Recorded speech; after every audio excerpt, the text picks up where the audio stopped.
I love fall. I love how the summer greens take on that beautiful orange, red, yellow hue. I love the smell of burning leaves. I love how the oppressive August heat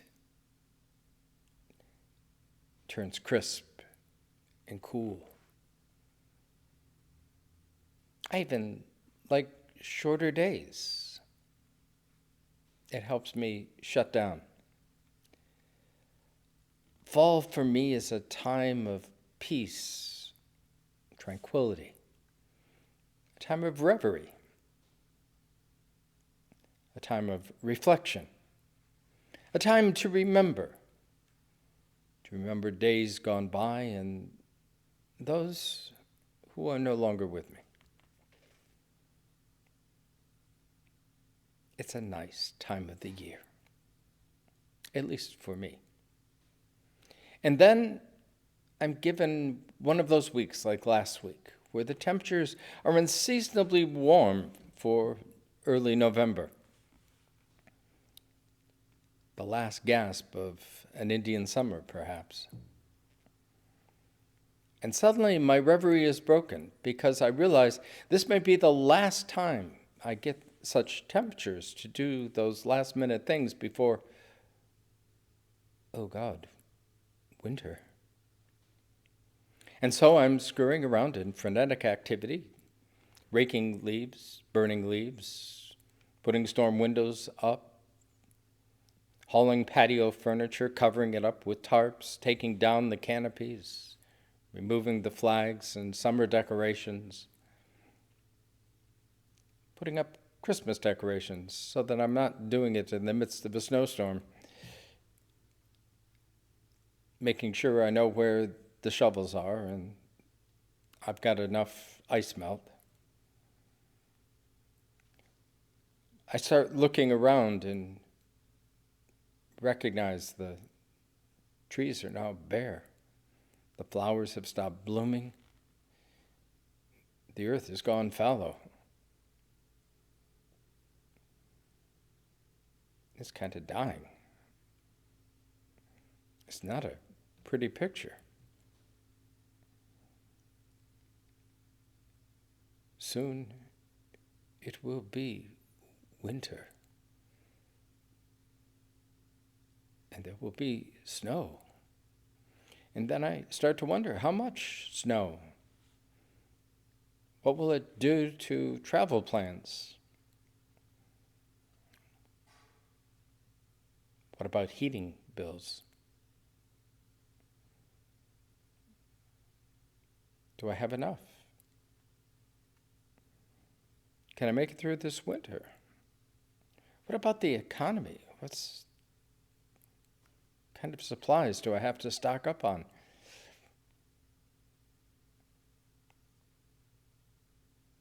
Will I even make it through the winter?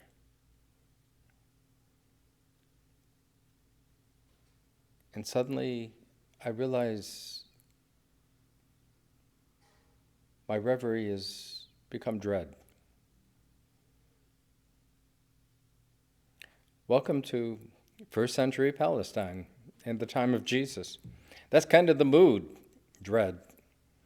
The people look around and they recognize things are not pretty. It's getting ugly out there. Politically, religiously, economically, it's a mess. The tensions between Rome and Jews is growing daily. It's only a matter of time before somebody lights that powder keg and it all blows. And yet there's still a sense of naivete, a belief that somehow the government and the religious establishment will protect them from the future. It's in this mood that Jesus and the disciples come to town for the last time. And the disciples are portrayed in the Gospels, particularly in Luke's Gospel this morning, as kind of country bumpkins, enamored by the big buildings of the big city. And they're staring up and marveling at the beautiful stones of the temple. when Jesus reminds them, guys, you're a bunch of idiots. The day's coming when not one of these stones will be left on another. It'll all be torn down. And they want to know when this is going to happen. Jesus said, I don't know. But I can tell you this, it's going to get pretty ugly around here before the end. So keep your eyes open. Be vigilant. Be watchful. And keep on working. Do the things that I've told you how to do. By the time the gospel writers share these stories, the temple has been destroyed. And that sense of dread has been amplified. And now speculation is the end almost here? Have we reached the breaking point? Is that dreaded day on the horizon?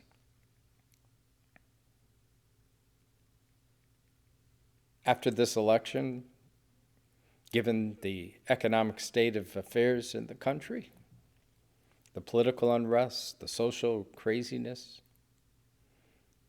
I hear again that question. Are we at the end? And then we have Luke showing up this morning, kind of reinforcing that question. But in the grand scheme of the church calendar, this return to the end times is really a setup for Advent, the coming season. In a couple of weeks, we will hear again the same story, a different version, but the same sense of end and watchfulness, a call to be awake and to get going.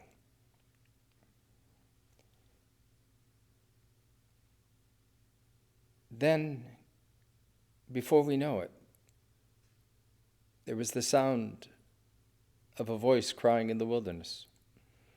And we hear John's announcement that there is one coming. The world is about to change. So turn around. Watch. And then our attention is turned to a pregnant young girl and a pending birth. And we find ourselves getting excited. No longer dread, but excitement. A new birth. A time of creativity. A time of celebration. It's a reminder to us in the midst of all that is wrong and crazy in the world that God's got this one. And although things will continue to go wrong, God will continue to bring new life out of death. Yes, winter is coming, but so is spring. And there will be new growth and new hope. And so we live into that hope in the midst of these darker days. And we keep on doing what God has called us to do. To go forth and proclaim the good news. God's got this one, guys. We'll be okay. Amen.